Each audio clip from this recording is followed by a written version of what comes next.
हाय दोस्तों, ये जो मैंने लाइन टॉपिक जो मैंने लिखा है कि मैं मोदी भक्त हुआ करता था या मैं अभी भी मोदी भक्त हूँ या मैं बीजेपी को आज भी सपोर्ट कर रहा हूँ या किस वजह से कर रहा हूँ।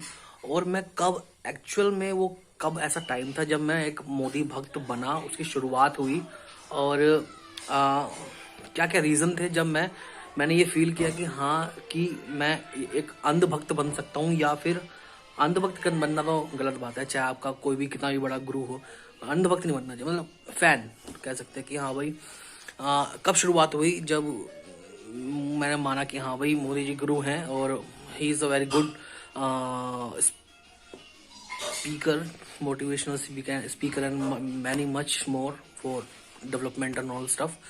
सो इसकी शुरुआत ऐसे होती है कि 2012 में जब मोदी लहर चल चुकी थी और लहर जो है, मैं प्रैक्टिकल वर्ड में बोलूँ तो माउथ मार्केटिंग स्टार्ट हो गई थी। अब मैं ये नहीं कह सकता कि कोई अपने आप से तो माउथ मार्केटिंग स्टार्ट नहीं हो जाती, मतलब तुम्हारे आसपास के लोगों में मोदी मोदी स्टार्ट हो जाएगा। तो वो एक बनी बनाई एक स्ट्रेटजी होती है। तो तभी मार्केटिंग माउथ मार्केटिंग होती है। माउथ मार्केटिंग जो होती है वो सबसे तगड़ी होती है। मतलब जितने भी और भी मार्केटिंग स्ट्रेटेजी होती है उनकी बाप होती है माउथ मार्केटिंग। उसमें आपको कोई ब्रांड एम्बेसडर खड़ा करने की ज़रूरत नहीं होती अपने प्रोडक्ट के लिए, सीधा माउथ मार्केट लोग आपकी मार्केटिंग करते हैं। चलो, तो माउथ मार्केटिंग स्टार्ट हो गई थी 2012 से और वो आपके आसपास के लोग स्टार्ट हो गए थे, Modi Modi Modi Modi Modi, development development development in Gujarat. तो मेरे आसपास का एक ही जो मेरे रिलेटिव है, तो वो मेरे पास आते हैं और जैसे कि हफ्ते में एक दो बार हम बैठ, तो मेरे जो रिलेटिव हैं वो हफ्ते में वीक में दो बार मिलना हो जाए या एक बार मिलना हो जाए, तो बीच में कम से कम वो एक बार टॉपिक उठाते थे 2012 में कि हाँ भाई do you know about Modi. मैंने कहा नहीं यार, इतना तो नहीं पता, बस हल्की हल्की कान में हवा है कि मोदी जी जो है गुजरात से हैं एंड स्टफ ये।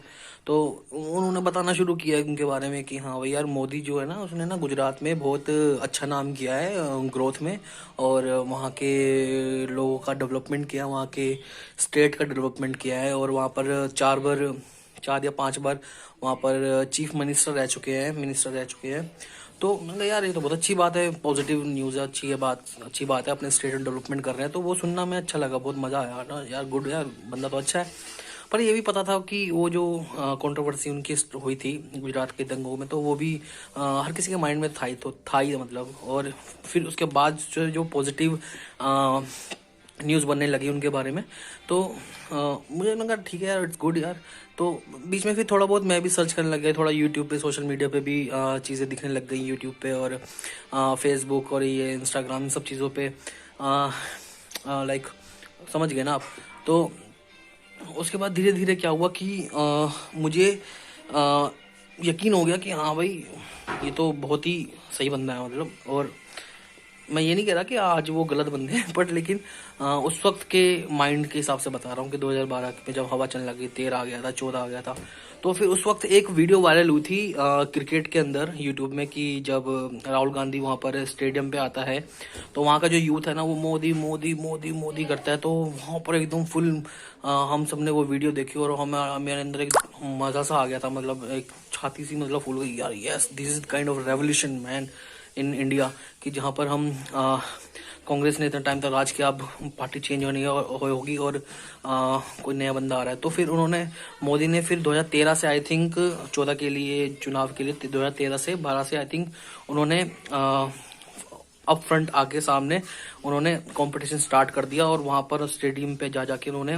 कांग्रेस के बारे में, उनकी गतिविधियों के बारे में या उनकी रिपोर्ट पूरे लाइफ की जो उन्होंने देश के लिए किया या अच्छा किया बुरा किया वो बताने लग गए और उनको क्रिटिसाइज भी करने लग गए। तो उससे जो यूथ था वो बहुत ज़्यादा और मोटिवेट हो गया।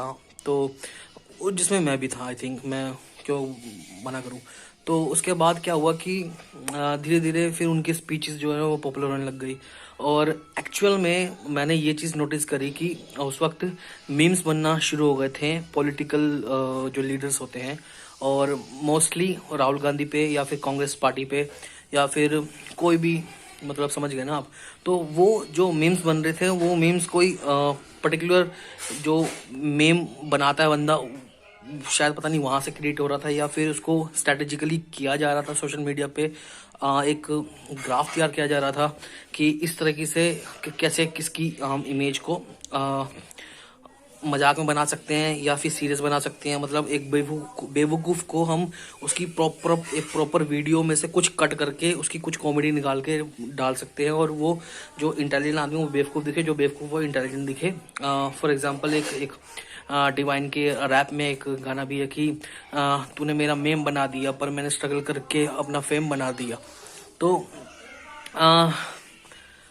ठीक है, ये तो सब स्ट्रैटेजी थी कि कैसे हमें यूथ को टारगेट करना है, जो एक बीजेपी का जो अपना वो होता है, और किसी का भी मतलब किसी भी एक पार्टी का होता है, जो कि हम सोशल मीडिया पे लोग यूथ ज़्यादा है तो हम वहाँ पर टारगेट करेंगे।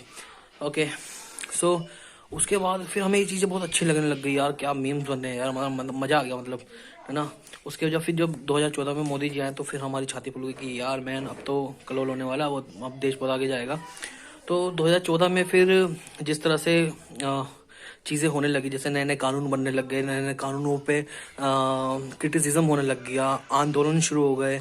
और आंदोलन अन्ना अन्ना हजारे एक ऐसे व्यक्तित्व के नेता हैं जो जिन्होंने हमें आंदोलन का मतलब दोबारा से समझाया, और आंदोलन भूल गए थे हम, आंदोलन करना, सरकार के खिलाफ आवाज़ उठाना भूल गए थे। तो अन्ना ने सिखाया, उसके बाद फिर केजरीवाल भी जुड़ गया साथ में, हैं। तो ठीक है, वो तो अलग टॉपिक है केजरीवाल का।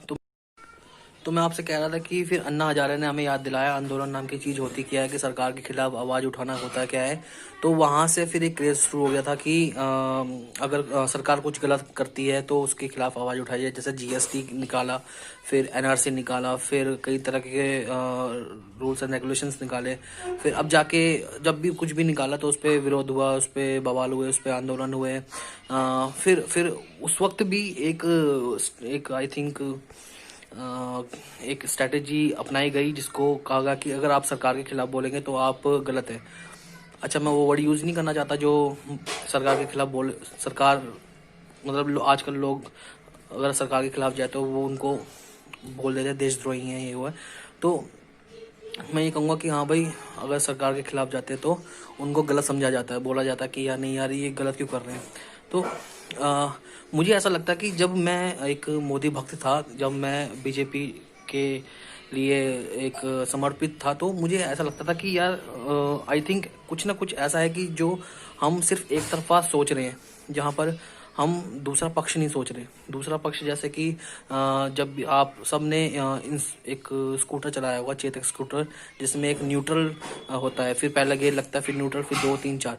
तो हमारा जो दिमाग है ना, हमारा दिमाग न्यूट्रल होना चाहिए, जहाँ पर हम सरकार के प्लान्स को भी समझें और सरकार के खिलाफ जो आवाज़ उठ रही है उसको भी समझने की कोशिश करें। तभी हमें एक निष्कर्ष निकल के आता है कि हाँ भाई कौन सही है कौन गलत है। तो हम ऐसा नहीं कह सकते कि हाँ भाई अगर हम किसी को बहुत ज़्यादा पसंद करते हैं तो उसके खिलाफ बिल्कुल नहीं सुनेंगे। तो ये देश की बात है, ना कि घर की। तो फिर जब अब ये में मुद्दा आ गया, किसान का मुद्दा आ गया, जहाँ पर किसान के लिए एक दिल में, सबके लिए पूरे देश के जो लोग हैं उनके दिल में एक सद्भावना और एक सेंसिटिव इमोशंस होते हैं किसान के लिए। और कब से सुना जा रहा है कि किसान आत्महत्या कर रहा है, ये कर रहा है, वो कर रहा है। तो उस वक्त फिर मुझे ये लगा कि यार मतलब कुछ तो गलत है ना, लाइक एक तरफा क्यों सोच रहा। चलो लेट्स न्यूट्रल होके सोचते हैं, जैसे स्कूटर, चेतक स्कूटर के अंदर एक न्यूट्रल होता है, वैसे सोचते हैं ना इसकी साइड ना उसकी साइड। हम एक अपना एजुकेटेड माइंड यूज़ करेंगे और निष्कर्ष निकालेंगे तथ्यों के ऊपर।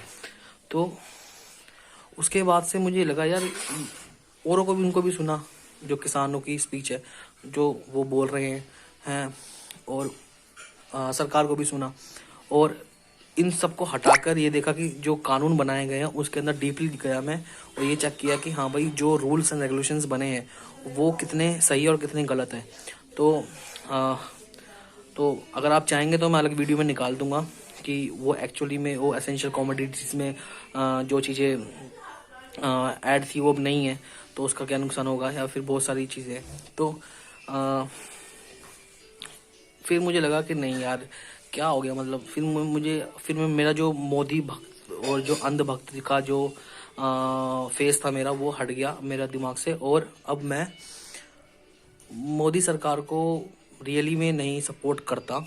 और क्योंकि यहाँ पर ये मेरा पर्सनल इंडिविजुअल थिंकिंग है, बिकॉज मैं भी एक नागरिक हूँ और मैंने हमेशा से मोदी को वोट दिया है, मोदी जी को वोट दिया है, बीजेपी को वोट दिया। बट लेकिन बीजेपी अब पता नहीं क्या हो गया, वो कुछ मतलब ढंग से ये नहीं देख पाती कि हाँ भाई एनालिसिस, उनकी प्रोसेस बहुत ख़राब हो चुकी हैं। तो मुझे ऐसा लगता है कि मोदी जी को आई थिंक सोचना चाहिए, दोबारा विचार करना चाहिए कि क्या गलतियाँ हो रही हैं।